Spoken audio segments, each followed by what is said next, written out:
नमस्कार भक्तों, आज हम श्राद्ध के महत्व और श्राद्ध के दिन गाय, कुत्ते और कौवे को खिलाने से क्या होता है को एक कहानी द्वारा समझेंगे। एक बार की बात है, एक छोटे से गांव में रघु नाम का एक किसान रहता था। वह मेहनती तो था, लेकिन उसके जीवन में हमेशा कुछ कमी सी महसूस होती थी।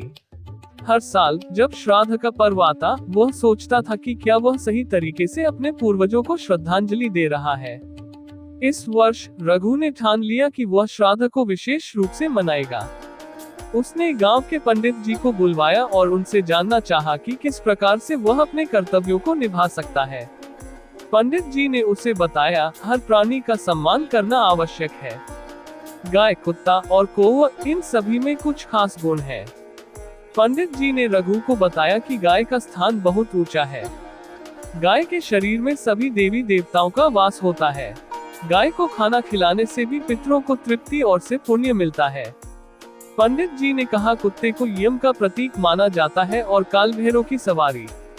कथाओं के मुताबिक यमराज के मार्ग पर चलने वाले दो कुत्तों के नाम श्याम और सबल हैं। श्राद्ध के दिन इन दोनों कुत्तों को याद करके उन्हें भोजन कराया जाता है। कुत्ते को भोजन कराते समय ये कहा जाता है कि हम यमराज के मार्ग पर चलने वाले श्याम और सबल नाम के कुत्तों के लिए भोजन दे रहे हैं। ऐसा माना जाता है कि इससे यमराज प्रसन्न होते हैं। पंडित जी ने फिर कौवे के बारे में बताते हुए कहा कि श्राद्ध के दिन कौवे को भी भोजन कराया जाता है। ऐसा माना जाता है कि जो लोग कौवे को भोजन कराते हैं, उनके पितरों को मुक्ति मिलती है। पंडित जी की सारी बात रघु ने ध्यान पूर्वक सुनी और श्राद्ध के दिन रघु ने पूरे परिवार के साथ मिलकर पूजा की।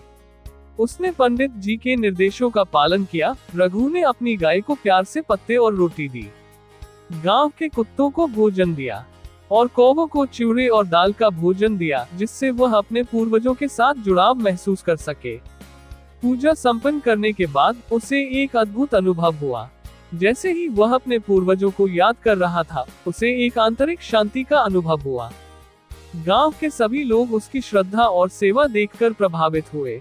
इस प्रकार रघु ने न केवल अपने पूर्वजों का सम्मान किया, बल्कि गांव में सभी प्राणियों की सेवा का भी उदाहरण प्रस्तुत किया। उसकी मेहनत और सच्ची श्रद्धा ने उसे एक नई ऊर्जा दी और वह जान गया कि हर प्राणी में कुछ विशेष होता है, चाहे वह कितना भी साधारण क्यों न हो। श्राद्ध का पर्व उसके जीवन में एक नई रोशनी लेकर आया और वह अब जानता था कि श्रद्धा और सेवा का असली अर्थ क्या होता है। गांव में लोग उसकी बातें सुनते और वह सभी को प्राणियों के प्रति सम्मान का पाठ पढ़ाता। इस कहानी से हमें ये सीख मिलती है कि हर जीव का अपने तरीके से महत्व है और जब हम सभी की सेवा करते हैं, तब हम सच्चे अर्थ में मानवता को जीते हैं।